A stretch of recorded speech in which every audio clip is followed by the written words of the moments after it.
Welcome to What We Watch When We Drink, a Booze Dancing Entertainment Network podcast featuring lively discussions about movies, TV shows, and anything else that we're watching while we drink our favorite boozy beverages. If you enjoy this show, please subscribe on Apple, Spotify, Stitcher, Google, Audible, and anywhere else you get your podcasts. You can also find us on boozedancing.com, and if you have any questions, comments, show or drink suggestions, email us at boozedancing@gmail.com. We'd love to hear from you.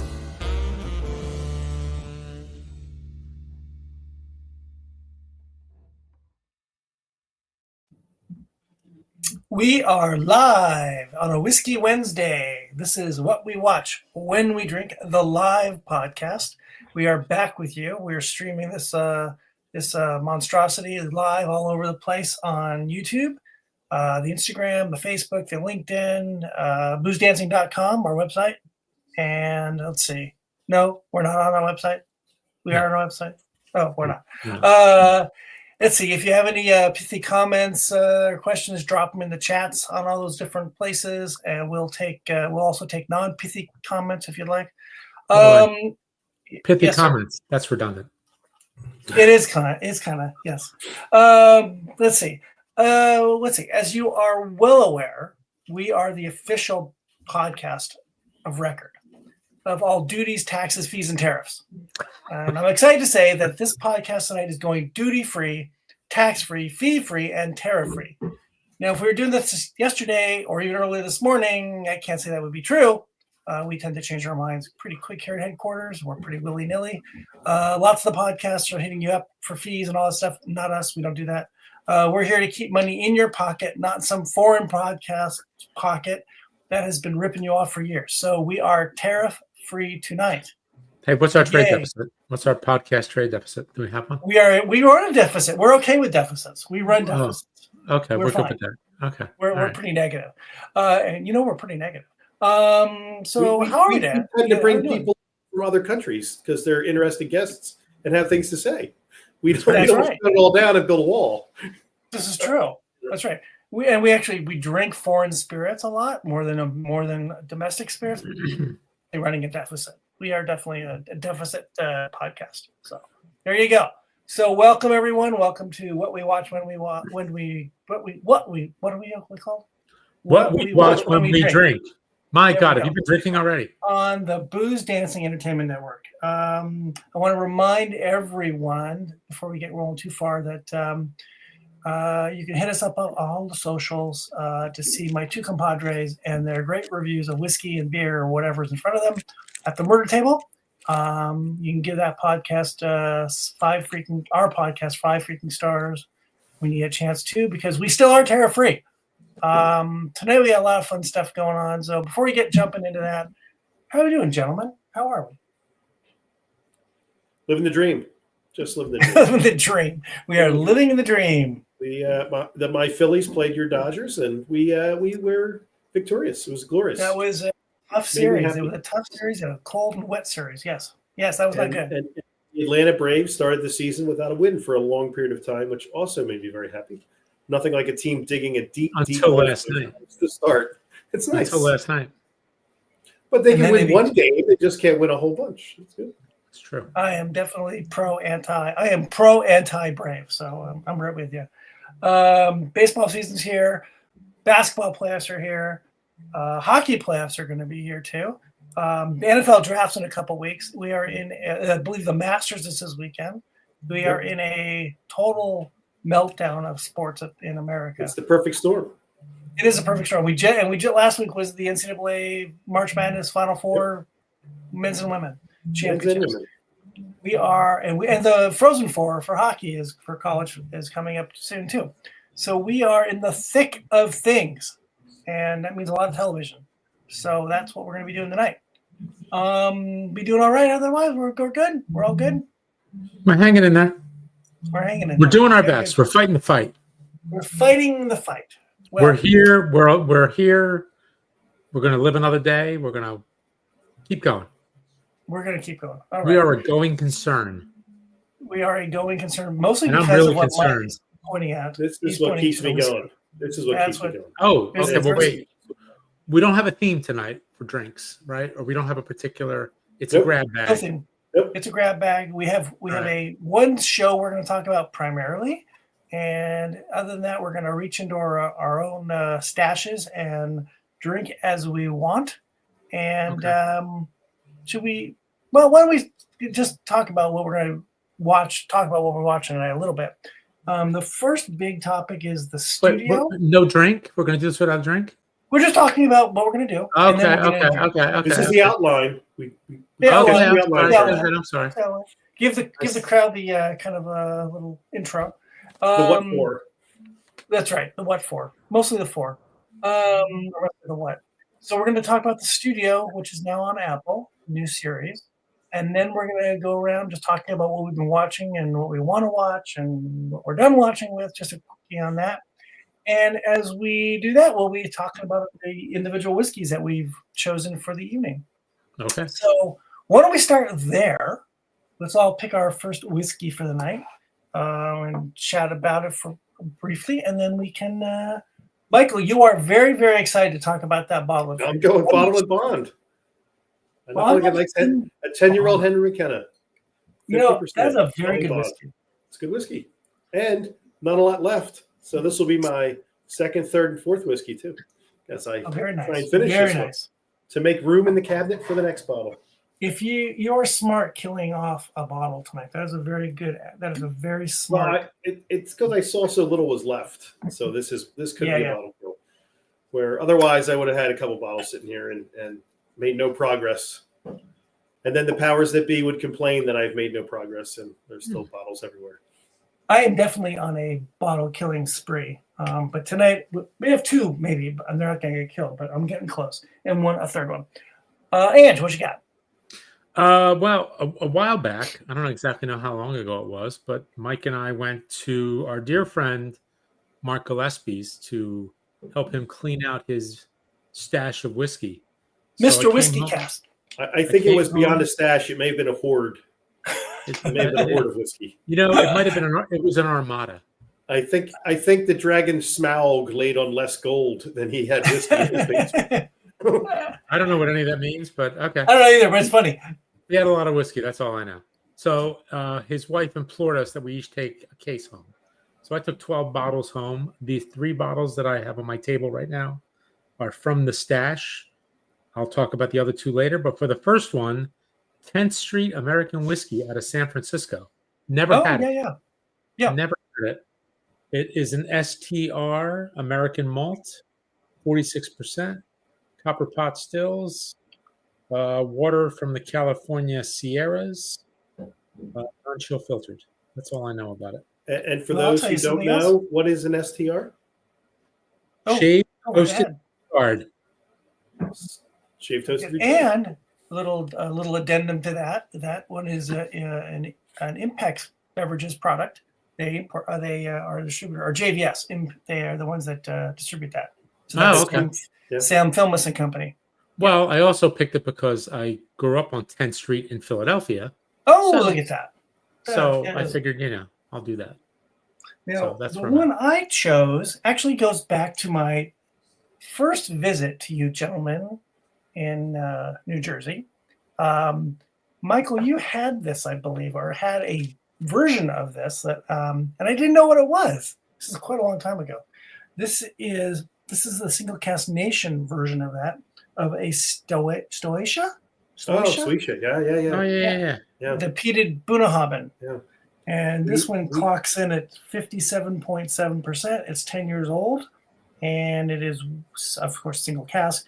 It is one of 262 bottles, and it's in a refill bourbon hogshead. So there you go. From the Whiskey Sisters, right, Ange? Yes. The ones you guys had, yes. Yeah. What was the name of that? What was the name of the? Milroy's? John Milroy. Yes, it was John Milroy. Yes. John Milroy. Yeah, that's right. By the way, one of the sisters, I think one of the sisters got engaged. One is married. Hello. Yeah. I believe Gabby. No, not Gabby. Was it Gabby? I don't know. Gabby Shane was the younger sister. One of them was Gabby. Yes. Yeah, yes. Lauren and Gabby. Yeah, Gabby got engaged. Lauren and Gabby. So congrats to Gabby if she's out there. Are they still in the business? I honestly don't know. I haven't heard from them forever. Don't know. I hope Yeah, so. that was one of the events we went to with them, and I picked up the bottle, and I was more than happy to share. Delicious stuff. And so when I saw that Jason and Joshua and Jess had that one available recently, or not that one, but that expression, Distiller? Peter Sure. Bunnehaven, I picked it up. So 1, 2, 3, little toe. How old is that Stoicia? 10 years old. 10 year? Nice. Okay. Yep. The other one was 3, wasn't it? Yeah, it was 3. It was really young. Yeah, I remember it was young. Yeah. Really young. All right. Shall we 1, 2, 3. Sure. Here we go. Wonderful. Cheers. Wonderful. Cheers, boys. Okay, don't break the glass. Cheers. Take it easy. Don't break the glass. I figured if I got 1 or 2 or 3 of those in, you could sync them, and then it will all sound. I'm not syncing anything. I don't edit this, man. This is as is. This is a scratch and dent podcast. We are live. Remember, it's all live. We'll clean that up in editing. Oh, that's All good. Good. So this is just lovely too. I tried it a few weeks ago, so first time I'm really going back to Louis. Well, that's interesting. That's kind of yeah. good. I don't know. And which one do you have? What expression is that? It just says It's just single malt? the single malt with the STR. Says TR. Yes. Okay. Yeah. And what's the ABV? 46. 46. Tastes a little hot. Got a texture to it. Our whiskey club did a tasting of their whole line at the time. Maybe I think it was from the pandemic, so it's probably 3 years ago, and all really lovely stuff. This is different. Yeah, different, a little oily, which I like. Very different. I don't know. I'll have to give it some thought. Speaking of my whiskey club, I just got a notification, and Odd Whiskeys. Apparently, we're going to be doing a Korean single malt event. Huh. Who knew there was a Korean single malt? And enough of those to do an event, right? Well, it's a brand called Key One, Ki, and then 1, 2 words. Okay. Never. All right. Interesting. Shall we jump into it? Shall we jump into it? Let's jump into it. Okay. Let's jump into it. So I didn't know much about this thing. I heard about it, and we're talking the studio on Apple TV Plus. And yes. And I saw, I think I heard not Evan Goldberg,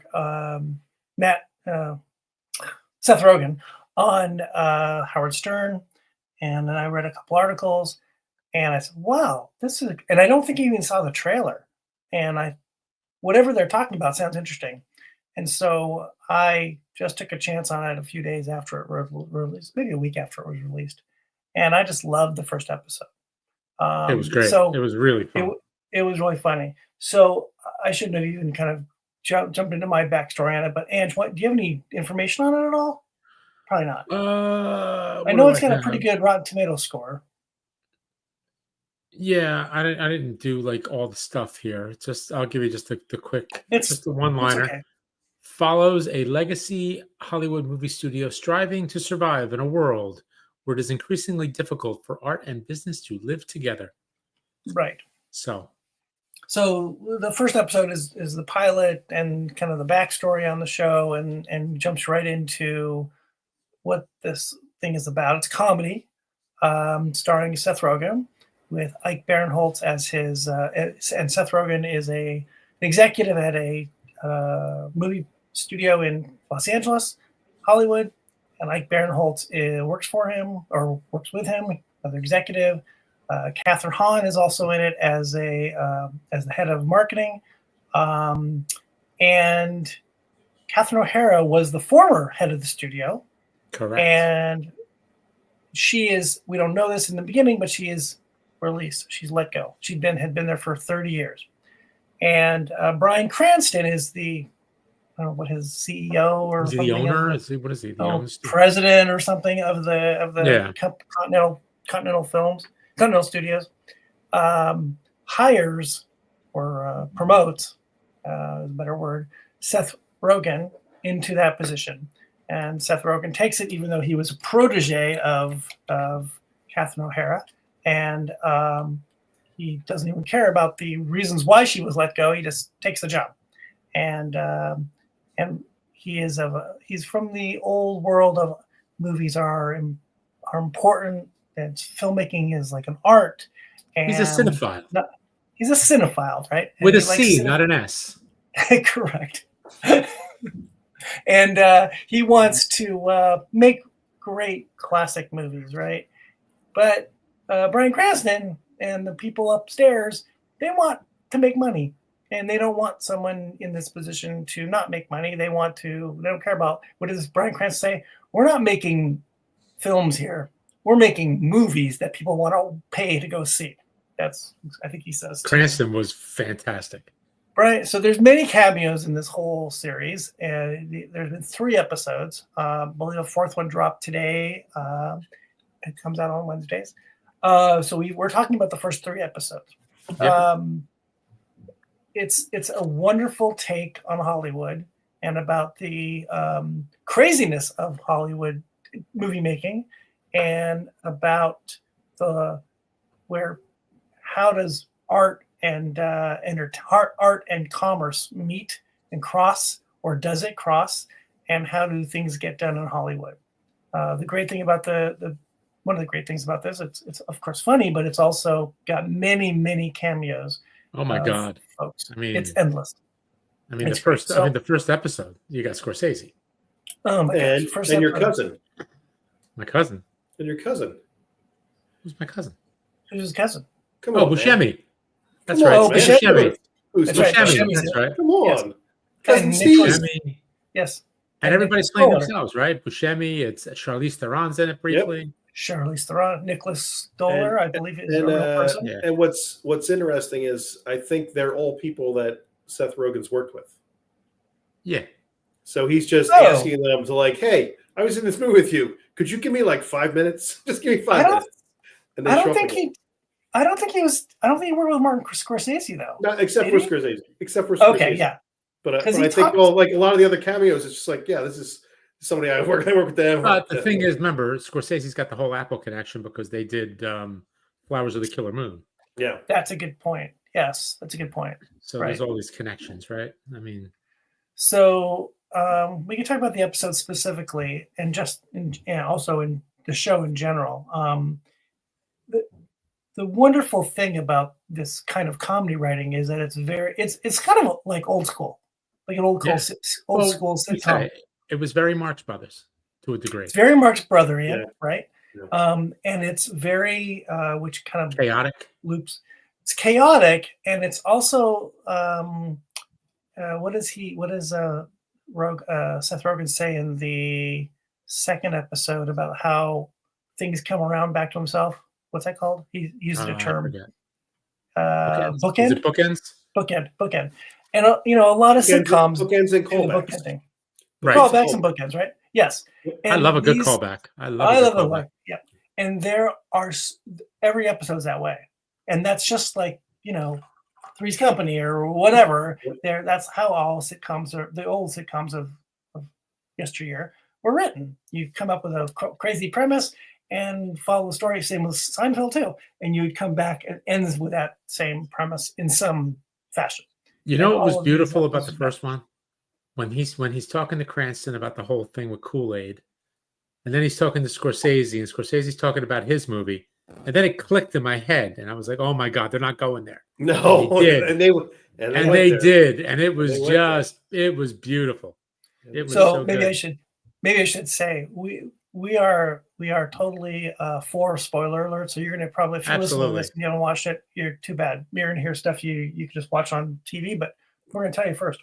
Go watch it anyway. It's so good. No, that's right. It's really good. I actually watched the series twice. I watched the first episode 3 times. The show's so nice, you had to watch it twice? That's right. Thrice. So the first episode, Seth Rogen, his character Matt Remick, gets promoted, and Bryan Cranston tells him he is this close to nailing down the rights to the Kool-Aid character. And he wants a blockbuster movie made out of the Kool-Aid character.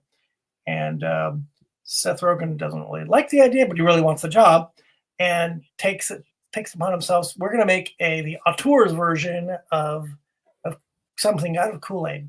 So they scour Hollywood to find someone who could write a great script about Kool-Aid. Nick Stoller, who's done a bunch of comedies, comes in with a great idea, but he's not what Seth Rogen had in mind. And then he gets a meeting with Martin Scorsese. And Martin Scorsese has this great idea for a film. He's been working on it for years, and it's got a big budget. It's got $200 million, and it's about the Jonestown Massacre. With Jim Jones. Of course, Jim Jones. And of course, Seth Rogen. Yeah, where everybody was drinking the Kool-Aid. Drinking the Kool-Aid. Which is where the phrase comes from, right? That's right, exactly. So Seth Kool-Aid. Rogen puts those two together and said, hey, I'll make your movie, and I'll give you $10 million for the script if you call it Kool-Aid. Yeah, here's the name for it. Kool-Aid. And Kool-Aid. So he thinks he's got this amazing, an amazing director, Hall of Famer, and he's got the Kool-Aid thing nailed down, and he's got a $200 million budget, actually $225 million, I think, budget, and he's going to make everyone happy, right? Anyone want to pick up the story from there? Well, Cranston pretty much says you're not making it, right? Oh no, that's right. He's getting ready to tell Cranston he's going to make this movie, but Cranston pretty much intimidates him, and he says, as everyone does. Right. Yes. Right. He folds. Right. He folds. He just folds. So basically, he says we're going to Kathryn pay him Hahn, $10 million to not make the movie. Kathryn Hahn, who's head of the production, makes just this quick little vignette of like the head of promotions. I mean, as a like just the Kool-Aid Man and like explosions and like a musical set and all this and music. We made a quick little teaser. And he winds up, instead of talking about Scorsese and this movie he's going to make, he shows him that instead. And Cranston just loves it. It's the greatest thing in the world. There's no story. There's just a video. picture of the cool guy and music and explosions, and it's the best thing in the world. And Cranston says, "Oh, I love it! I love it! I love it! We're great. This is awesome. What's the story?" And then he tells him Stoller's story. Right. Tells him Nick Stoller's story, which is this kind of, Kool-Aid lives in like the land of like Velveeta and like land of logos, and there's 4 colors of Kool-Aid, and one's a we girl, get all the flavors in, so it's very diverse. Yes, it's just perfect. It's totally Hollywood, right? It's Pixar, and it's everything all together. And and by the way, what about this $10 million you paid for this crazy Jonestown script to Scorsese? Oh, that's so no one will ever make that movie, which is just putting a stake in the heart of one of the greatest filmmakers in America. Because you can't make a movie about people drinking Kool-Aid and also make the movie about the Kool-Aid Man. Yes, correct. Right. So maybe in real life, in the real world, you would, 10 years from now, you've already come out with a blockbuster, but then 10 years from now, you make this last script of Scorsese's because you own it, right? Yep. And so he's totally flip-flopped. Seth Rogen's flip-flopped, so they got to get rid of. So they've already gotten rid of Stoller early on, but now they got to get him back. And the only way they can get him back is going to Kathryn O'Hara, who's the fired former head of the studio, and she already had I can't remember her relationship with Nick Stoller, but Seth Rogen has to go to her house and basically plead and make a deal with her to get Nick Stoller back on this project. And Kathryn O'Hara is I already see an Emmy for her from this, a nomination. She is so great as this veteran movie producer, studio head, who's now been kicked to the sidelines. She lives in some high hilltop mansion overlooking Hollywood, Los Angeles, and she's just totally just in depression because she's been pushed aside. And she was like him, like Seth Rogen at one point. She was making all these artsy movie, and making bad decisions, and now she's gone. So Seth Rogen, and she's just this moment with her of her crying and whining and squealing and yelling and screaming at Seth Rogen is just, it's Emmy worthy. It's just so great. Yeah. It reminded me of it reminded me of a few people, but so she finally makes a deal. She gets a separate deal working for the studio as a producer on some separate projects, and so they get Nick Stoller back. And now they're what do they at the end of the movie, at the end of the show, they have to, in the episode, they have to somehow they're gonna just let Martin Scorsese flop in the wind.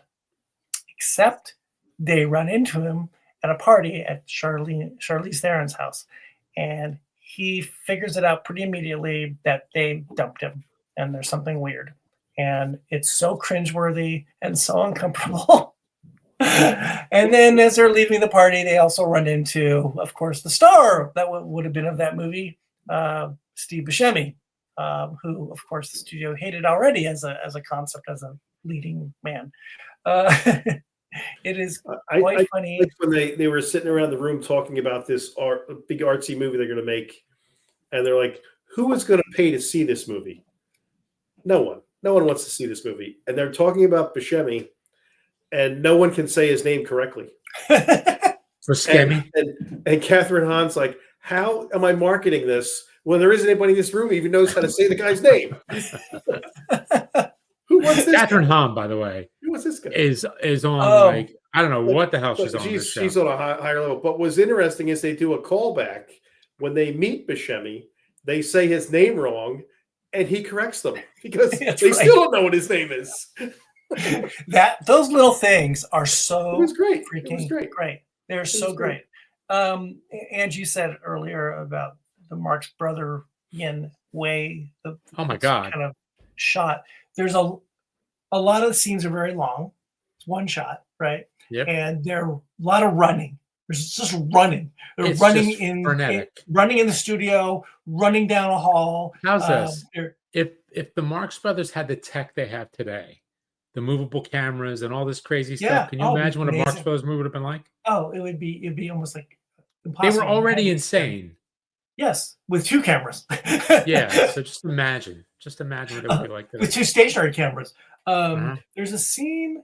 There's what I cannot remember what happens. I believe it's in the first episode when Seth Rogen is running up a stairs with his assistant, who ultimately becomes, I think her name is Chase Sweet Wonders. She plays Quinn Hackett. She's Matt's assistant, but then he elevates her to creative something or other. He's running up the stairs to his office, and he trips, if you notice, at one of the very top steps. I'm sure that's not in the script, but they just kept going. And it's that's very madcap. You just keep going. It's one shot. Whatever happens, happens. And he doesn't stop. He just keeps going. I don't know if that's true because he falls in every one of these episodes. That's true. He has a colossal fall and everything. So I'm wondering, like, was that an accident or is that the first of the falls? Because maybe he's just so clumsy. He's clumsy. Yeah.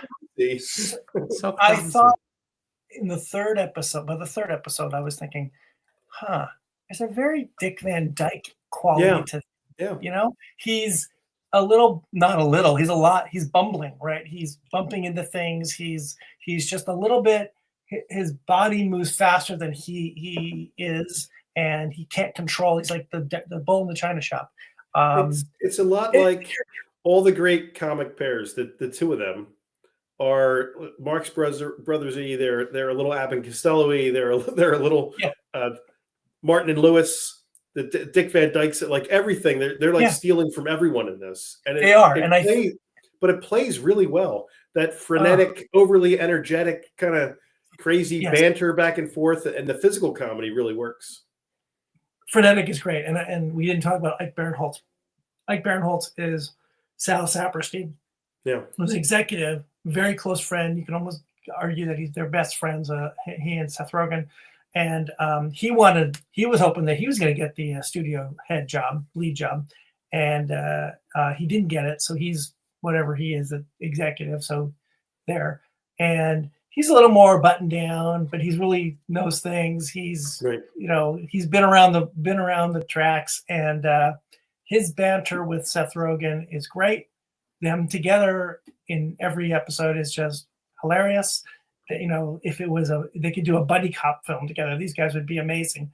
And you're right, they're Abbott Costello, they're you name it, they're just a great tandem together. It's a really funny first episode, which I was just, whoa, I'm in. I'm sold. I can't wait for the next episode. It's so great, and I was surprised that my wife actually loved it too.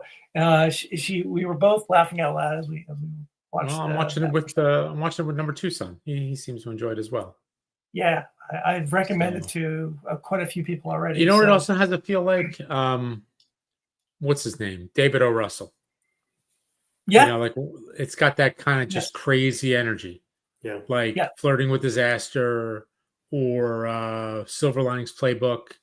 Yeah. Just that, lots of energy. The music's going crazy. The music actually starts to make you nuts after a while. A little bit, yeah. Because it's just like, oh my God, with the drumming. It's like Whiplash for a couple seconds. Yeah. It's giving me whiplash. I'm like, oh my God. It's a really, as crazy as it is, it's a really great homage to Hollywood, to filmmaking. I mean, it definitely skewers a lot of the business side of things and just the details that go into making a film, the behind the scenes stuff that we generally don't see.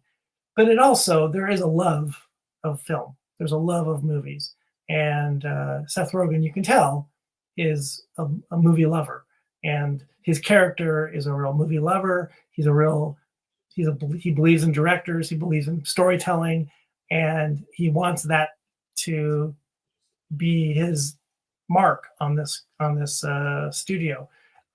Whether that happens, we will find out in future episodes. So, episode 1, the studio, Apple TV Plus. It was called The Promotion, by the way, that episode. Why don't we take a break here and maybe hop on the whiskey, and we'll talk about episode 2 next. Sure.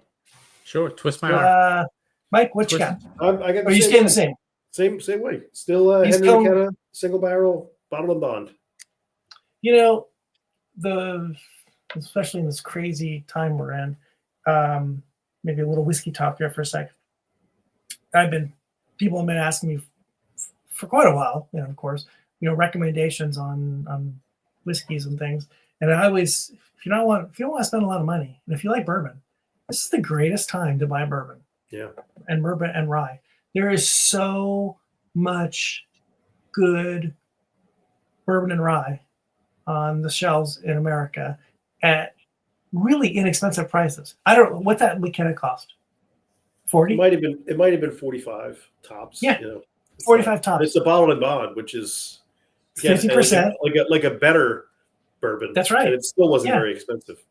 No, the Heaven Hill bottle and bond at Costco is, I think, it's $39.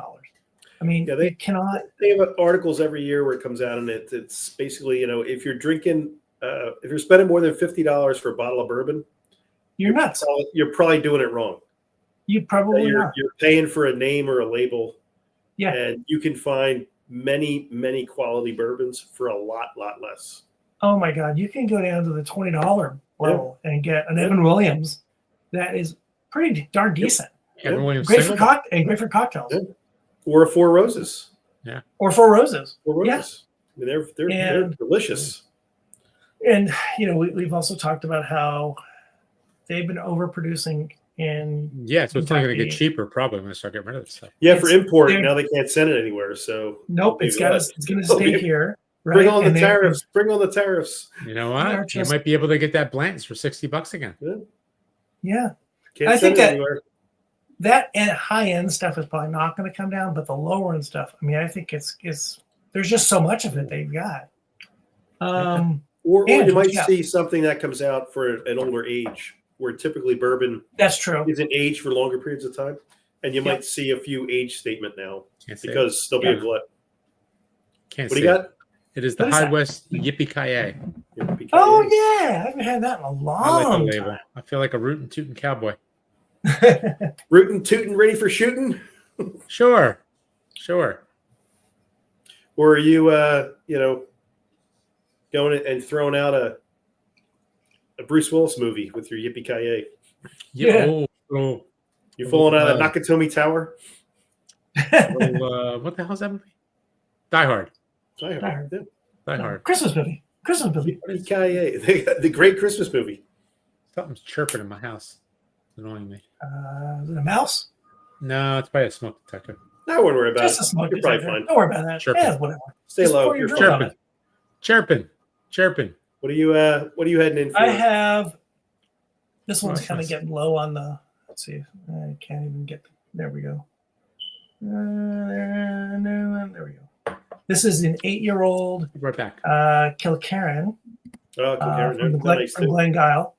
This is 8-year-old. This is pretty old. This is one of their first batches, I believe. This is cast strength, 56.2. Nothing fancy about it, but finally getting through it. Get a few more drams out of that one. So yeah, that's the way I got. We redid the kitchen, and as we shuffled things around, I don't think I lost space. I just kind of reconfigured the space. Yeah. So I didn't have as much room for as many bottles. So I had to go through a lot more inventory to say, you know what, don't open new. Yeah, And what you have here. that's what I'm on. Stop with your eclectic taste. Finish. Yes, Move on. yes. So Yes, it's it feels like it's been a little more work. It feels like all of my Lefroy car chases are all at that one inch not level. not necessarily a drag, but maybe three glasses, and maybe I should take those as my next three. Get rid of a bottle, and not open the new car chase and start drinking that one. I've been on that for quite a while. I've actually been giving away a couple of bottles here and there that are down low, and say, hey, you know what, you can have the rest of this. Okay, we're all reloaded. We're going to talk about episode 2 of the studio. I just love the name of it. And I like, by the way, the graphics, the opening graphics, and the clothing. Yeah, it's like 1970s look to it. Yeah, I love it. It's great. Okay, so episode 2, it's maybe a little more complicated. Do you have a little synopsis of it? No, I have a longer one. I'll find it. Hold on a second. Let me see. Episode 2 is the Oneer. The filming of an intricate sunset shot becomes complicated by Matt's set visit because he just can't help himself. No. So, again, we have an episode where, okay, so Matt's in the job now. Matt, Seth Rogen. And he likes to be hands-on. He wants to be on set. He wants when he can. And this is whatever movie this is, Sarah Polley is the director. And it's being shot at a Hollywood Hills mansion of some sort. And it's at sunset. And she is trying to get that last final one shot. No edits. And Greta Lee is the star, and she's going to be walking across a pool area and then ultimately getting to her car. It's the very last shot of this movie. Matt has to go see this. Seth Rogen has to go see this. He has to witness this. He needs to be there. And his partner tells him, do not do this. Do not do this. Ike Barinholtz tells him, you are crazy. We can go drinking at the Dresden. It'd be better to go drinking than you getting on the set, because when the studio head's on the set, everyone's like going to bow down to you. Everyone's on their tippy toes. It's just going to make everyone nervous. Let's not do this. No. I'll be fine. They won't even know I'm there. I won't even know I'm there. And you talk about Marx Brother in. This becomes very, very Marx Brother in. And you're going to say something? No. Oh, so they park. They get up the Hollywood Hill, this little one-way street, one-lane street in the hills, park with this house where everything's being filmed. They go in there. Sarah Polley's behind the camera and behind the video, the monitor, and behind her is also Kathryn O'Hara. And Kathryn O'Hara's just livid that Seth Rogen is here. She cannot handle. She just like freaking out. You cannot be here. You're going to screw everything up. And of course, no, he does ultimately. And not ultimately, it's over and over again. over and over. He's got notes. He's got notes over and over again. To start off with, when he gets out of the car, he's in a suit, and and Ike Barinholtz says, you're in a suit, or maybe you realize that he's in a suit, and just I shouldn't be in a suit. I need to be like cool like everybody else is. So he wants to get a change of clothing while he's there. And of course they have costumes, right? They have a little wardrobe department on set. And so he goes and puts on whatever the wardrobe guy gives him. So he's dressed down. He's kind of more casual looking. And that's kind of the beginning of the hell that's going to take place the rest of the way. Anyone want to jump in? Go ahead, Mike. So he goes in and he starts talking to the director who's trying to get a shot of a certain sunset. So there's like a 5-minute window. And he spends 3 minutes talking about Oneers, this special shot, and mentions every movie that's ever had one and eats up all the time. And she's tolerating the discussion because she needs him to give her $800,000 so she can license a Stones song. A Rolling Stones song. And while she's listening to him offside, you have Kathryn Harris' character talking to Ike Barinholtz's character saying, everyone is going to suck up to him because everybody wants something. Why is he here? He's going to ruin this. and then it cuts back to him, and she's just listening to everything he says and taking notes from him and all this other nonsense. And the one thing he says is, I love a callback. And I was watching the dailies, and in the very beginning, the character is smoking a joint.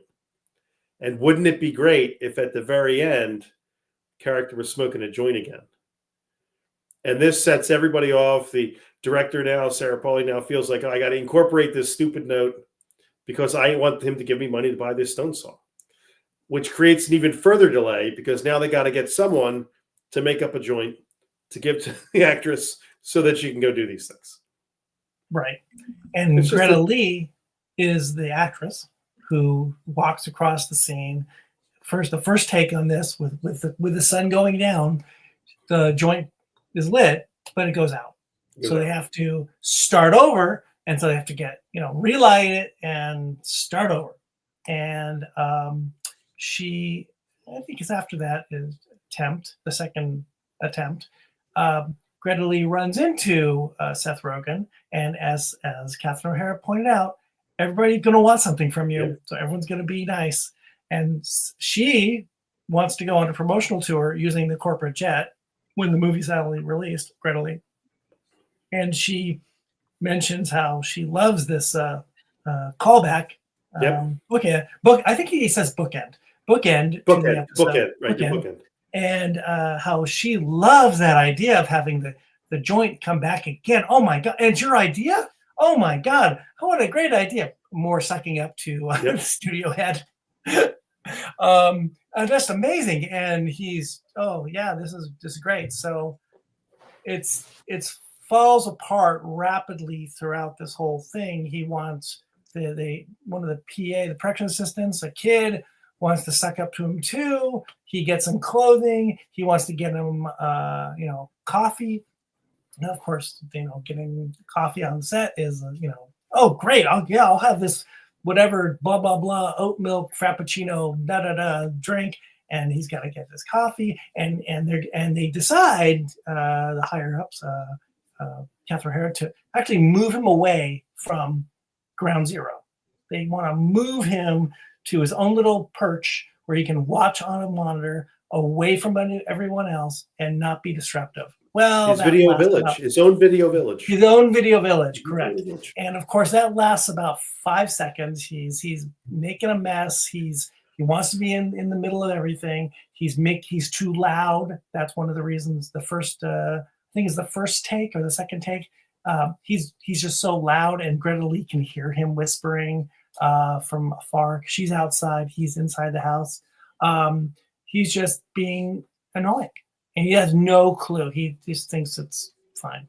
Well, in the first take, they get through the whole take, and at the very end of the take, she's got to take a drink and throw it in a guy's face. And they got to change his wardrobe, and Seth Rogen's wearing his wardrobe. That's right. So then they have to get another set of clothes for him instead. And this whole time, we've got 5 minutes to do this, and every mistake he makes is eating up more and more this time. Correct. So finally, he kind of gets it. He has to. He knows he really cannot be on set. He's creating all these problems, and he says it early on in the episode. He really has to go to the bathroom. So he finally agrees with Ike Barinholtz. They're gonna leave, but he has to go to the bathroom first. And he's in this change of clothing, this pair of pants that he keeps complaining about. And he goes to the bathroom and he can't get the zipper down. It's a problem. And he's done. He walks out of this bathroom, which is a bathroom in this house where this shot is being done. He walks out, he turns to the right, and Greta Lee is walking towards him. And he thinks, because he just had a conversation with her, that she's coming to talk to him. And he just starts talking to her. Except that's the middle of the shot. And behind him is a whole camera crew. And he's like, oh my God, I can't believe it. And he just runs, falls over a table or something in the big glass table, breaks it all, bar cart, whatever. He falls over. He's got this broken glass and broken nose and blood and everything. So they have to reset this whole thing up again. He's bleeding. They have to do this one. They're going to try to do this they have one last chance at this shot. And he's, everyone's just sucking up to him. Some medical person's on site, and he's trying to fix his nose while they're, he's supposed to be being quiet behind the monitor. He's, ouch, that hurts. He's really in pain. Sarah Pauly is just like dying that this is, not working right. And they finally, get this last version of the last time of the shot, last edit going. It's going well. It's going great. And her character has to walk through the house, outdoors, and to a car to leave the premises. She gets to the car. She gets in the car. She can't go anywhere because Seth Rogen parked his car in front of hers with the license plate that says STD HED, which he thought meant studio head, but it actually was. Everyone says it as STD head. And of course, he can't find his keys because his keys are in his pants, which are now in the wardrobe area because he'd switched pants. So he has to run in, find his pants, find the keys. There's a million pairs of pants that look the same. And he and Ike Barinholtz finally drive off into the sunset, and they get a call. Well, they missed the sunset. They blew the sunset. They blow the sunset. They get a phone call from Sarah Pauly who says they didn't get from Sarah or from maybe Kathryn Hahn. They didn't get the shot. What's great is as they're coming down the driveway from the house, you can see the sun setting. It's dark. And you hear him say, "You think they got the shot?" His buddy's like, "Oh yeah, they got the shot. They got the shot." Hey, by the way, speaking of the Dresden, weren't you there recently? I'm sorry, say that again. Didn't you go to the Dresden recently? I've never been inside the Dresden. I've been by it a million times. I've never been inside. You went somewhere. Where'd you It's go? in Silver Lake. Oh, but you went to some famous one of the bars, didn't you? Been Musso and Frank. What's the other one? He hangs out at the Viper Room, right? That's right. Not the Viper Room. Right. Oh yeah, I know the other one I was at. I know you're talking about. I'll think of it. It's on Melrose. I'll think of it. I know what you're talking about. No, Okay. Another old Hollywood hangout. Yeah. So another madcap, crazy episode, and of course, it's all about Seth Rogen, really loving movies, but too much. He cannot. Like cannot a big stop kid. himself. Like a big kid. Yes. Where He's he like a just big can't kid. separate He's a his smother. job from his love. Right? Is and it that the ruins word? He's like a smother. Yeah. Not a mother. Yeah, a smother. he smothers and he Micromanages. A ruiner. He's a micromanages. ruiner. He's a ruiner.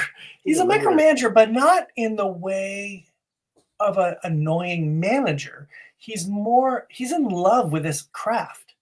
He's really romantic. He really loves this whole process, and he wants to be a part of it in some way.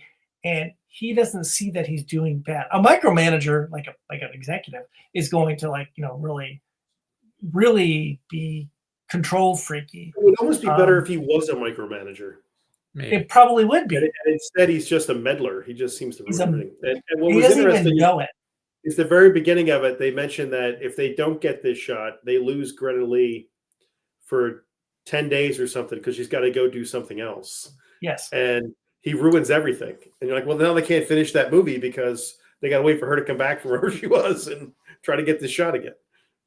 Yes. It's just a plethora of madcap mistakes. Again, it's mistake on top of mistake. And it's all about getting this one shot. You get one chance at it. Well, really, I think you have 3 chances in this, but they ultimately don't get it. And she at the very end, at one point he finally gives in and says, Seth Rogen, she asked, can I get the $800,000 for the Stones movie, the Stones song? If you can't get, what's that song called? If you can't. Oh, you can't always get what you want. Which is the ending song of the show and the episode. And he finally says yes because he's done so many stupid mistakes. He's got to say yes to this. And he says yes. He basically says yes to everybody throughout the whole episode, right? And he's being walked over. So it'll be interesting to see how his character develops over the season. Does he grow? Does he get some backbone? Does he figure out that he's got to stay away? Or is it going to be just this kind of this craziness on every episode? Really funny. I laughed probably harder the second time when I watched it because I saw more things that I didn't see the first time. Right. It was with all that energy and how fast this thing is moving, it's easy to miss stuff. Yeah, you miss something. Because you're just trying to follow the plot. Then the second time you could pay attention to the details. Yeah. I wish we had the dialogue for the episode. Kathryn O'Hara is so funny because she's sitting in a second row of chairs behind Sarah Polley and the assistant director as they're watching the scene take place on a monitor with headsets. And whatever Seth Rogen does or says, behind him is Kathryn O'Hara with some little short comment that is so biting and so funny. It is, but she's whispering it because you're not supposed to be loud. You're supposed to be quiet on set. And she's just so good. She's just great. I just think she's so funny in the whole scene, the whole episode, the whole series so far. Any other thoughts on that one, guys? Oh, it was great. It was just ridiculous. It was absolutely ridiculous. And it was it was even more frenetic than the first episode. Yes. It was even more crazy than the first episode, which you wouldn't think it can get any crazier, but it does. Yeah. And the concept of it's really great too, because that kind of, that whatever the scene is, all scenes in a movie, you want that scene to be perfect as a director, and you don't need all this nuttiness going on around you. Oh, hell and the bull in the china shop comes in, who happens to be the studio head, and that alone makes it sort of, like when your boss comes into the room, right? Yep. Everyone's changed, and that his presence alone is bad, but then his personality and his actions make it 1,000 times worse. Even worse. so much worse. So episode 2 of the studio, The Oneer. We just went through that one. A reminder to everybody, this is What We Watch When We Drink. Boozedancing.com is our live stream podcast. You'll be able to download this one in about a week or so and listen somewhere. And don't forget that you can watch these two gentlemen on screen with me at the murder table, reviewing all kinds of spirits and all kinds of spirits on a pretty often basis on our website, boozedancing.com, and all of our social medias. And should we get a third whiskey now, or should we just go into episode 3? Well, I got a third whiskey, so I'm going. Third whiskey it is. Third whiskey, Mike. We know what yours is. Is it the Still- McKenna? Is it the McKenna Bottle and Bond? Henry McKenna, single Yes. barrel bottle and bond. Oh wow! What a shock! Yeah. It looks very similar to the last two. Really? Well, look at that. Maybe it's the third expression. Shockingly, very similar. Oh, I'm up in the ante on this one. I'm trying What's to. this one? What do you got? Well, Ange? this is from our fine friends at Barrel Bourbon. Oh. This is a Barrel Vantage, a blend of straight bourbon whiskeys finished in, wait for it, Mizunara, French, and toasted American oak. What was that called? It's Barrel Vantage. Barrel Vantage. Got it. And it comes in at a, humble 57.22%. Hey now. Soft whiskey with a 5. Very soft, very soft. Wow. And that was from the Barrel Mark Craft Gillespie- Spirits. From the Mark Gillespie Stash. I was going to say bazaar, flea market. Yes. The free for all. The free for all. Exactly. That was it. It was a battle royal. Yeah. It was a battle royal. I Oh, have God. I have another single cast nation. I don't know what year was this one. This is an 8-year-old Kalila, 61.4%. This is 8 years in a refill Oloroso sherry butt, bottled in 2019. One of 480 bottles. It's Kalila.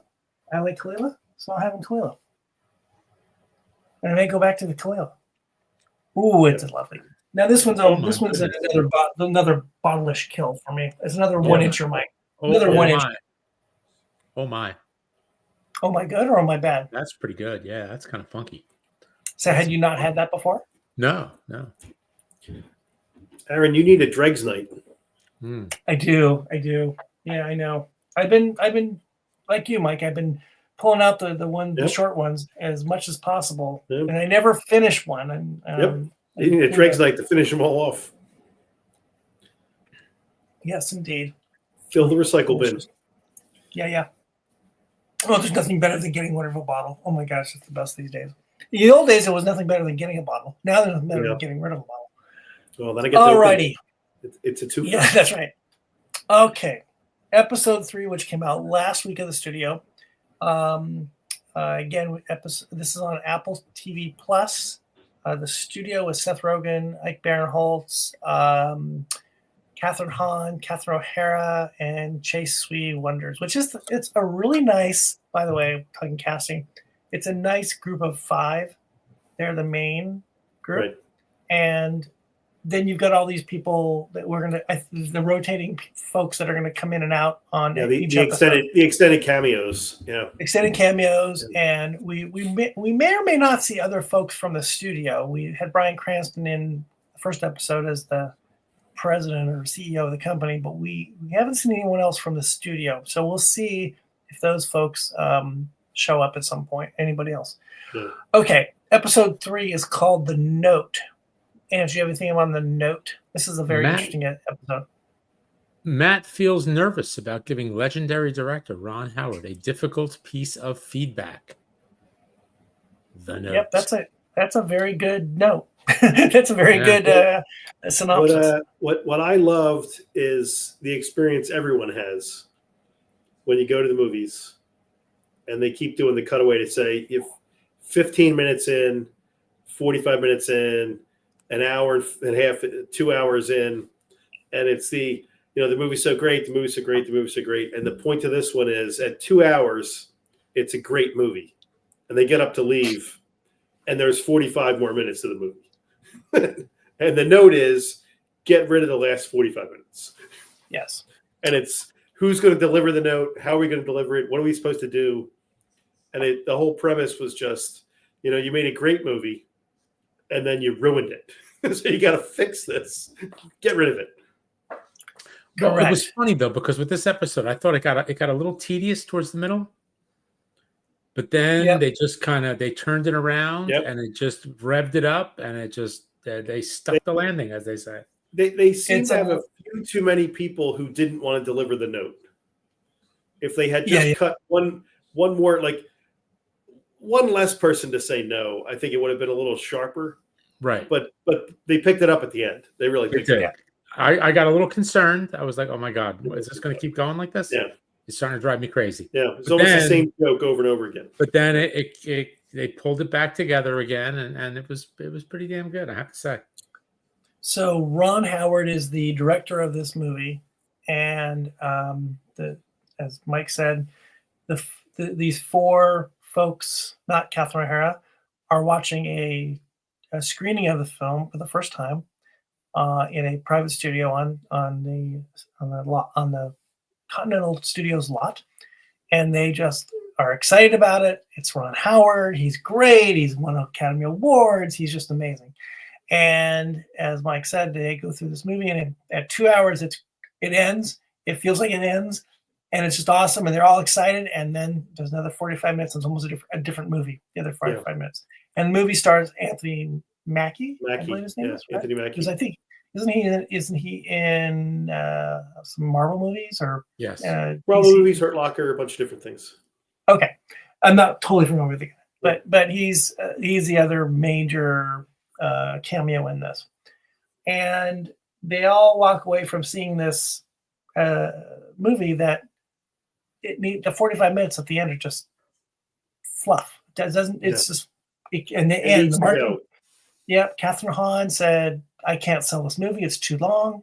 It's boring. No one's going to sit through this. We're going to lose, 2 showings of it per day. 2 showings per day. Too long, and it's not going to sell. And we gotta tell him. And as studio head, Seth Rogen has to tell him. That's your job. That's your job. And of course, he can't do it because that's Matt. So he passes the buck.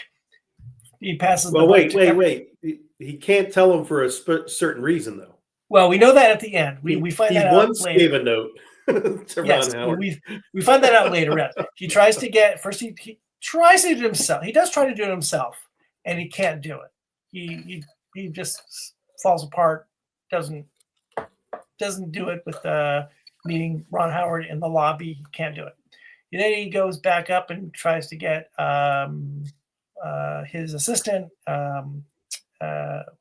Chase Sweet Wonders, Quinn, to do it. And she's, I'll do it. You guys are a bunch of wusses. I'm going to do it. She's like the new young brash kid. I'm going to do it. She goes down to tell him, Ron Howard, except Anthony Mackie walks into the door, and she's just totally starstruck. Just so starstruck. She can't put 2 words together. All she can, she's, oh my God, you're an amazing actor. Oh my God, I loved you. I love you. I love you. I love your acting. I love you. She cannot put 2 words together. If that makes sense. And she can't give the note that she was going to give to Ron Howard. Very similar to the way I review whiskey. I just can't give the note. I just love whiskey. I do. I love whiskey. See, that's a bookend for this whole show, this episode. And then Seth Rogen talks to Kathryn Hahn, who is a producer of this film, and she knows for herself that is last 45 minutes is killer. It's death, but she can't tell him Ron Howard either. and no one should, because this movie is so personal, and she tells Seth Rogen why it's so personal. And it's so personal because the last 45 minutes are basically an homage to a deceased cousin of Ron Howard's in real life. And that's why he made this movie. Oh no, that's really tough. How are you going to get out of that? Seth Rogen tells his little group of folks that's the problem. And he has an idea. Maybe someone that has a dead cousin in this group can, kind of relate to Ron Howard and kind of get him to understand that this is not the best way to have an homage to your cousin. And no one has a dead cousin.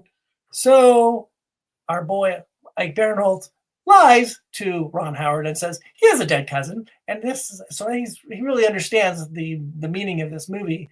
And it's really tough. And, but he can't really give him the note either.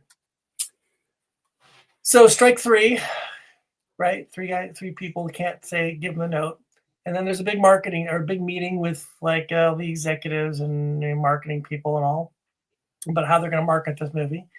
And this is when Seth Rogen's finally going to do it. He's going to finally tell Ron Howard why.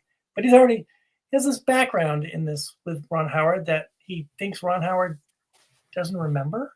20 years before, he had seen a test screening of A Beautiful Mind. Is that right? Beautiful Mind? Yeah, Beautiful Mind.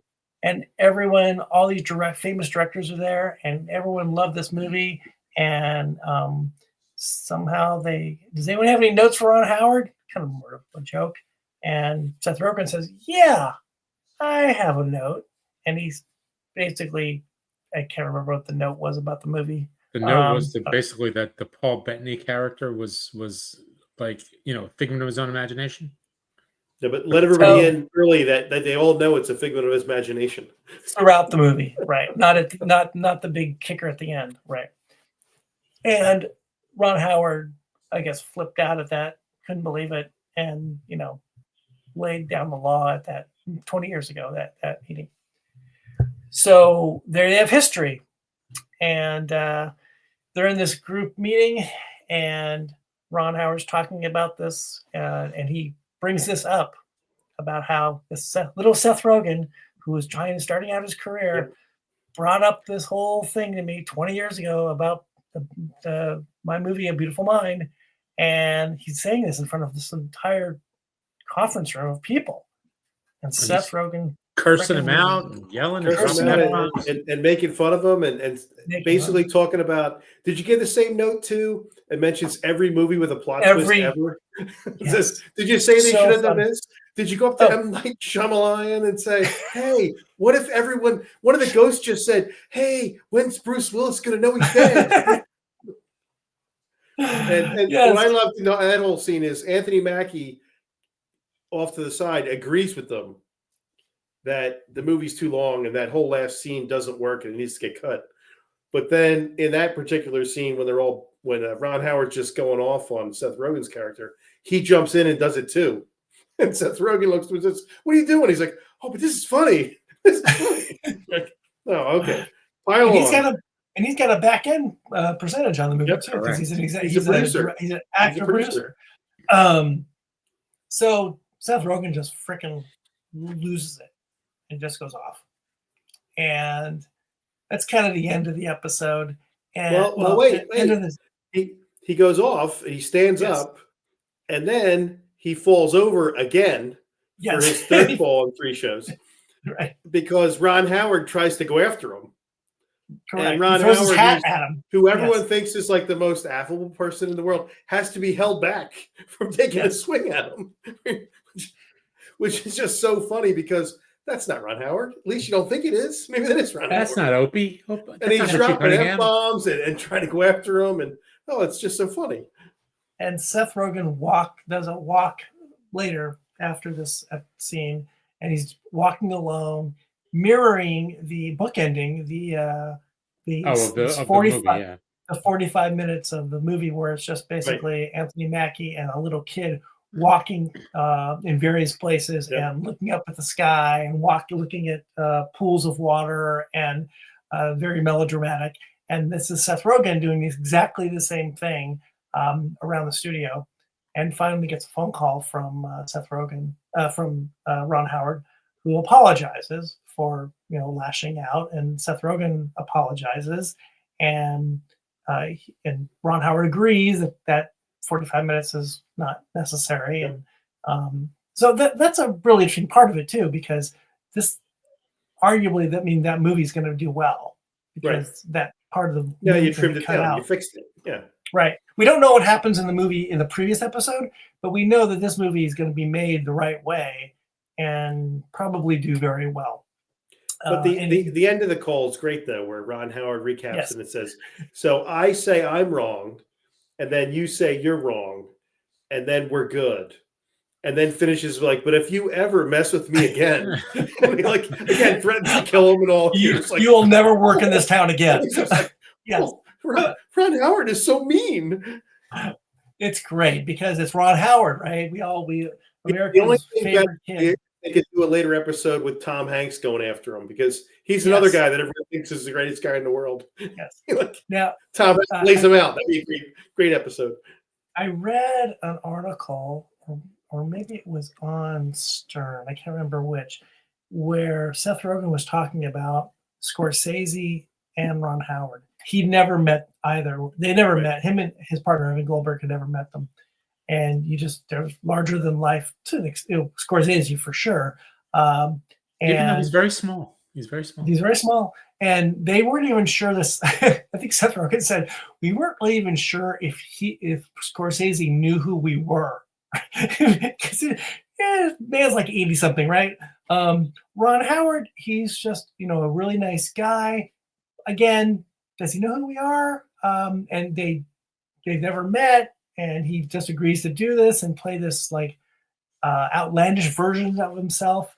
And they both said yes to this, and it's really kudos to the team of the studio, Evan Goldberg and Seth Rogen and company, to be able to get these kinds of people to agree to come onto this show and either make fun of themselves or be made fun of or whatever in these episodes. It's just great, because if it was just a regular actor playing a director, it wouldn't be as good.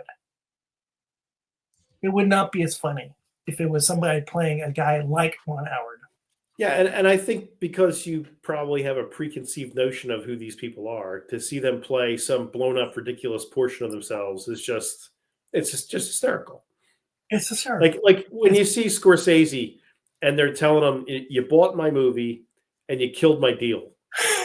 And then they cut to Buscemi, and Buscemi's telling him, it's so great you're doing this. This is his last movie. What an honor it is for all of us to be involved in this movie. And then as they leave Buscemi, you hear him going, Martin, are you crying? Because you don't think Martin Scorsese is going to cry. He makes mob movies. He doesn't cry. Actually, are you crying? You know, it would have been great. Have you both seen Taxi Driver? Yeah. Long time ago. You know the scene where he's in the cab?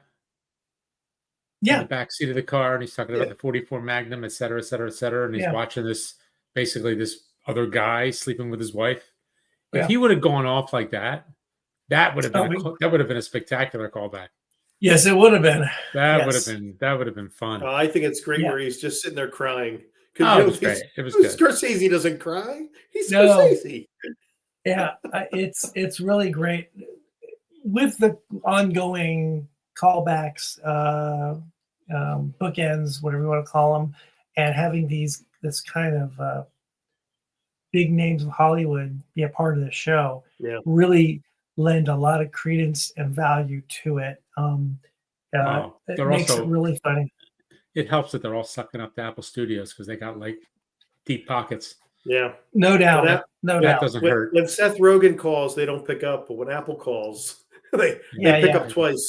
Oh, wait, you got what? How many trillions of dollars? Oh, okay, okay. Whatever you want, Apple. The other thing that I think is funny is that it actually looks like they're making some sort of like little trailer movies of these movies, like the thing with Ron Howard with Anthony Mackie. Yeah, it looks like they actually made something. You're right. Yeah. Well, that's actually right. made some kind of little snippets of a movie here. They did. Yes, you're right. They are making actually go back to the first episode. The very first episode starts with a movie scene being shot. Yeah, right. Being shot. Yeah. I don't know who that character is, or that if that person's the director. Someone. It's Peter Berg. It's Peter Berg, right? It's Peter Berg, right? American Primeval guy. Yeah, that's right. And they're shooting a scene in the dead of winter. A bad guy gets shot. He's dying, and then some other bad guy comes up and finishes him off against a car with a gun. And it's snowing. It's blowing, and you don't know what. This is the very first episode of the studio, first scene of the first episode, and cut. And then all of a sudden the director walks in and you can see sunlight behind, it's fake snow. And the guy gets up and the guy that gets shot and did I do that scene okay? And he's got blood coming from his nose. And then Seth Rogen walks in as a studio guy, not the studio head, as a studio guy who wants to put his 2 cents in. And they want nothing to do with him because he's not the head.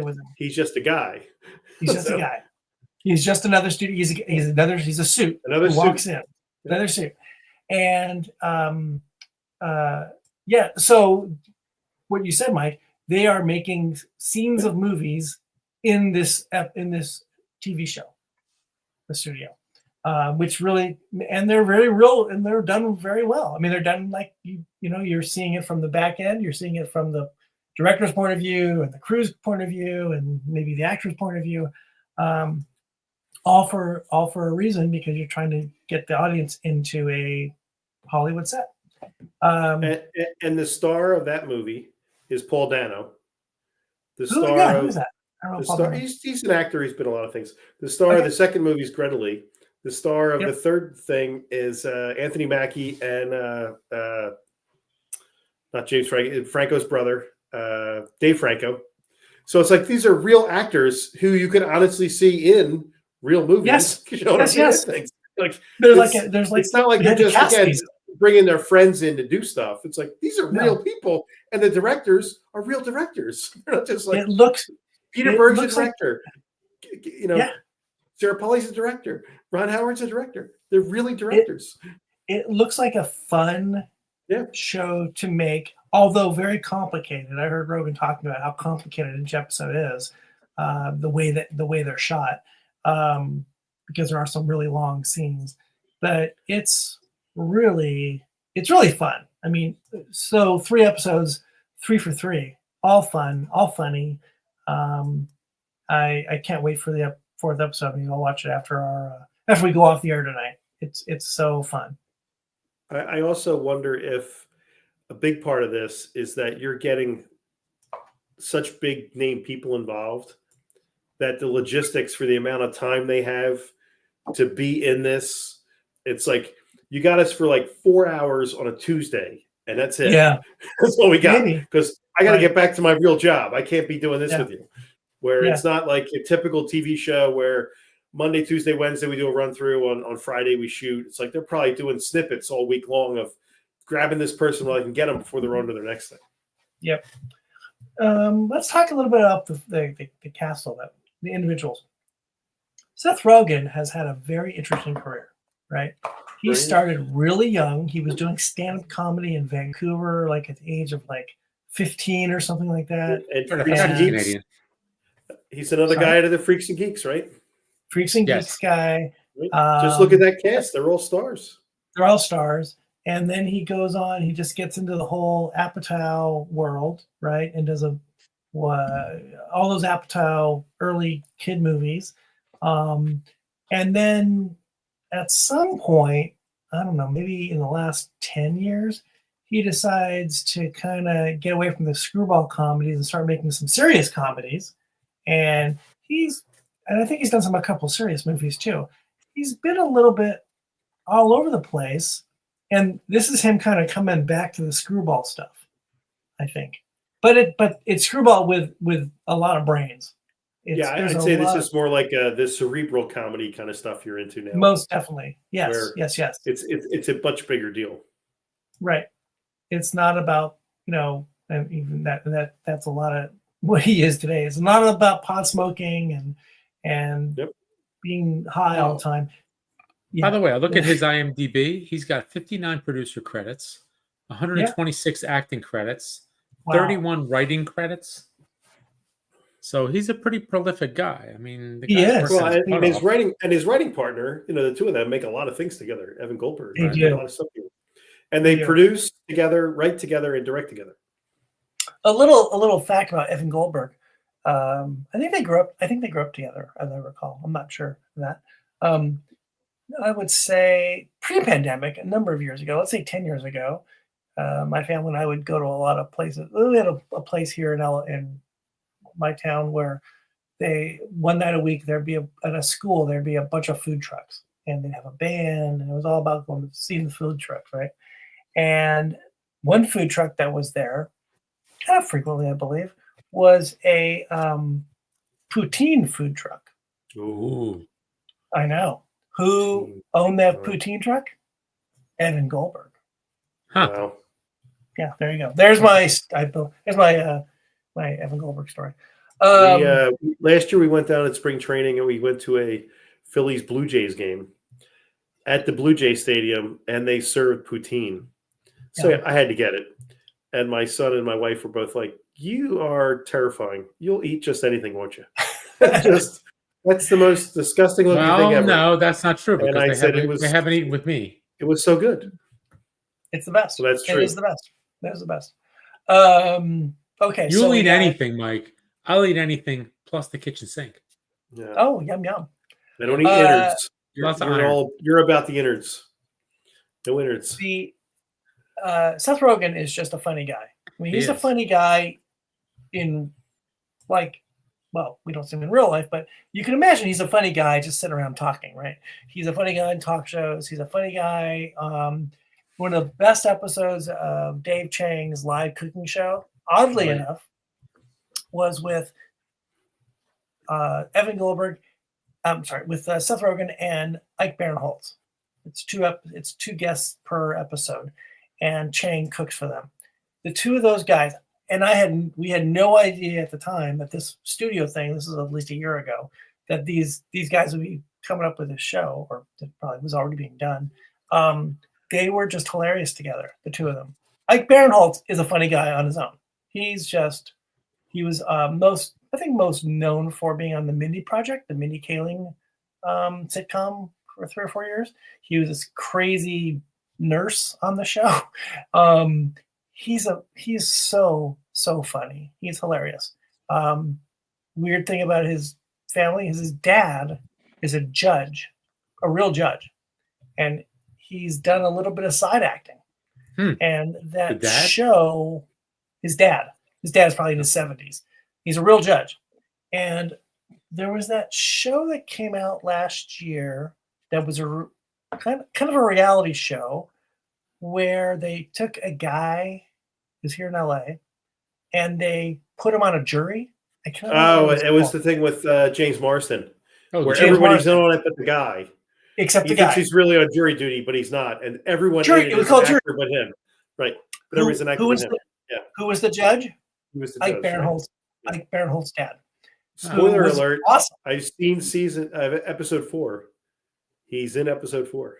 Oh, Judge Ike's dad? Oh, that's great. That's awesome. Well, we didn't talk about, I don't know much about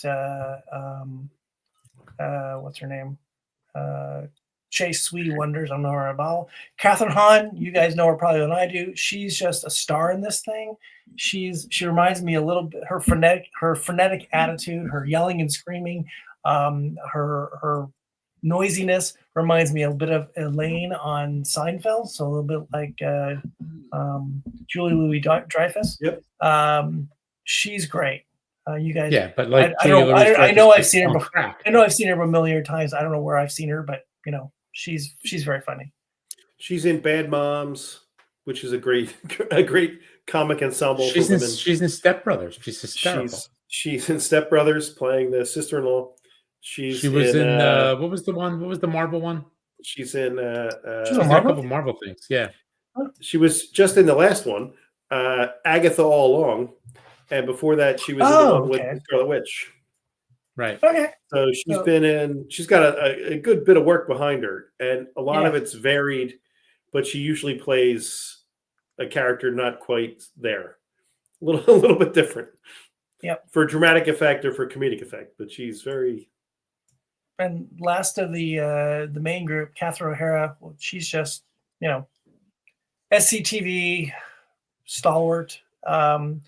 Last bit of amazing stuff was Schitt's Creek, where she was amazing. But she was in many movies, Home Alone, all the Home Alones, and wherever else. She's just, she's aged as an actress amazingly well, as a comedic actress. She's as funny now as not doing skits as she was when she was doing skits 40 years ago. And by the way, we share a birthday. Oh, really? That's very nice. Yeah. That's great. That's awesome. She's younger than you, though, right? Yes. She's Isn't everybody? Younger. Except Aaron. Isn't me. Everybody? Yes. Yeah. Yes. Well, the studio on Apple Plus TV, we highly recommend it. I from what we chatted at least about. for the first 3 episodes. First 3 were great, and I think there's like 9 more. It's gonna be like 12. Yeah, oh, really? That's an odd number. So now we were going to end our this podcast, this episode, this live stream of what we watch when we drink on the Booze Dancing Entertainment Network. We were going to talk just about a few things of each of us of things we're watching. We're an hour and a half. Are we an hour and a half? You want to a quick round? Oh, you can save it for the next one. Save it for the next one. Well, why don't we do one show? Each of us go around that we're either watching or that really impressed us right now. Okay, I got one. I'm going to do 2 because I like to grab things. Reacher, watching Reacher, it's a bit of a hit or miss because I don't know that this book was one of the better books, but Reacher is just tremendous. The acting in it, I think, is very good.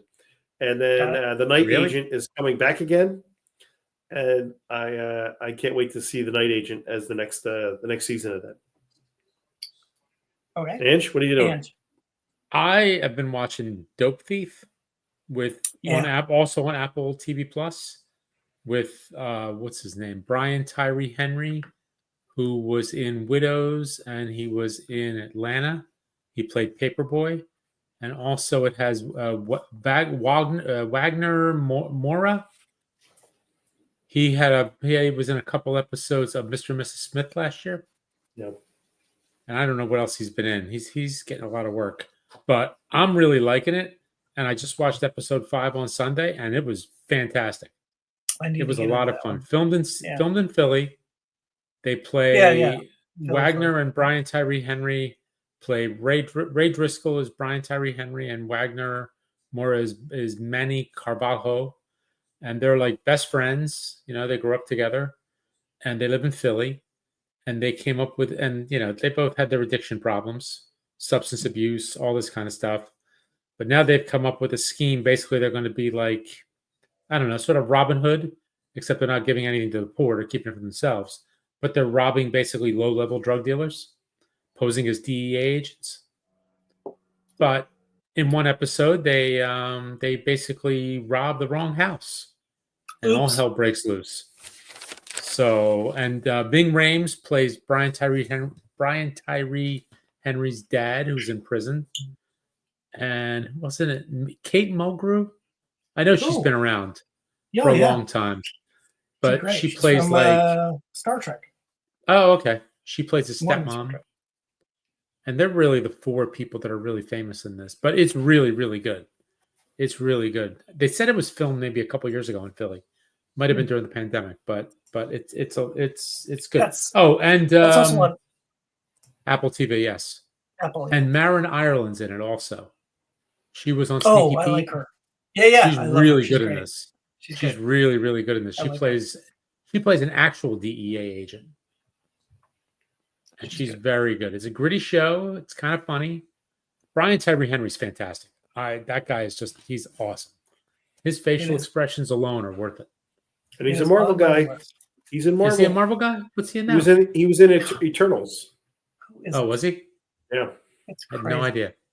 But he's stunning. really, really good. But I'm enjoying the show. It's ratcheted up, and episode 5 was great. So I'm really looking forward to seeing how it goes. Anything else? Oh, let me see. I'm really liking that. This is going to be stuff we recommend. And I watched Anora. We talked about doing an episode on Anora because it won the Oscar. That's right. Oscar winning movie. Yeah, it won Best Picture. I don't know if it's Best Picture movie, but it is really good. It's really, really good. Not one to watch with the kids, because like the first 15 minutes, basically take place at a strip club. I'm not complaining, but I don't think I'd be comfortable watching it with my kids. But it's really good. It's actually really, really good. It's got a lot of good energy. It's got it feels like a 70s movie. It feels like something from the 70s, not 80s. It's really, really interesting. It's really well done. So I thought it was good. Good. Mike, I actually watched the new season of Night Agent, and I really enjoyed it. Just so you're gonna ruin it for me, and here are all the spoilers. So the first episode, there's a lot of bookends. So I got just one that I just one and a half. I just finished on Apple also, Berlin ER, and it's a German-made show in an ER emergency room in a really crappy hotel that doesn't have enough money, not enough people, not enough money, and it's not so much like your regular medical procedure where it's the 2 or 3 injuries or medical events of the week. It's more a drama about the 5 or 7, 8 main characters. One woman is brought in to clean up this disaster. Well done, Michael. To clean up this disaster of an ER, and that many have kind of come in to try to do and have failed. She tries to come in to do it herself. She's coming from, let's say, she has some bad background of some sort. She comes in from Munich, I think, and she tries to clean it up. There's the other main character is a doctor who is also an addict and who's hiding it and he's a trauma surgeon. It's really interesting. It gets into some really interesting issues that are not necessarily about Germany, but they're about the world. And it's very, very gritty. There's some similarities to The Pit, and then there's completely non-similarities. Is it subtitled or dubbed? It's all in German. You can just you can watch it in English or you can watch it in German. There is some English that gets spoken in the show, but it's in German. So that I finished. I highly recommend it. I just started watching. I heard about this, and I watched the first episode. It's an Israeli show. Apparently, the Israelis were making all these shows that were coming to America. And the same 10 people making movies. Same 10 people, right? And for whatever reason, that's kind of stopped. There's been a drought, and now there's starting to be this second wave of shows coming. And this one that it just hit last month. Well, they got 10 more people. Is that what it is? There's 10 people. It's weirdly, I don't recognize anyone in this show. It's called Seven Figures, and it's about how to explain this. It's about 3 groups. I think it's 4 groups of people who have won the lottery in Israel, and they can't get the money until they sit through like X number of sessions with a counselor and a group therapy, so that they don't blow the money in 3 weeks, right? But it's not about them so far it's not about them having the money. It's about what leads up to them getting to the money. And there's a young couple who are with the woman gets pregnant, and the guy's got ideas of what he wants to do with this money, like to travel. And all of a sudden now he's going to be a dad. Right. There's an older couple who the woman, like they live on a kibbutz. They're like in their 80s. She wants to give all their money when they get it to their kids, and just don't take any. We don't need any money. Why do we need money? And the dad's we're 80. We don't need anything. We're 80. Why do we need the money? And there's there's another person, and there's one person that hasn't shown up yet who, for whatever reason, we haven't seen this person yet. That didn't show up to the first meeting of this group. Apparently, it's not based in reality. That's not how lotteries work in Israel. Maybe they should. Maybe they should. So it's many a really people interesting. All their money. It is a really. When I read that, I thought, wow, this is a really great idea. This doesn't happen. This is a really good idea of how to get people to understand what having all this money is going to mean to them in their lives. Yeah, they've done a thing where they said within 4 years or something, the people who win a lottery are actually financially worse off than before they won the lottery. Yeah. It's like some absurd percentage of people just. The reason you didn't have money before is because you can't handle money. So I give you a whole lot of it. You horribly mishandle it now. And there's rules. This counselor actually has rules. You can't talk about this. You can't talk about you can't talk about the money because you don't have it. Can't talk about the money. And I'm going to the other two rules. But you can't do you have to do these things and go through this like X number of weeks of counseling before you can actually get the money. Then there's even a delay to get the money after that. So, it's another young couple that they are going to get married, and they've got their own issues, and they need the money to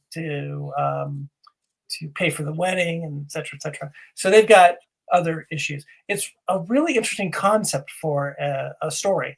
So I'm kind of excited about it. So first episode really got me excited. So where's this on? It's on Netflix. I'm sorry. It's called 7 Figures on Netflix. So it's in Hebrew, but you can watch it in English, dubbed or whatever. Good, because I don't know any Hebrew.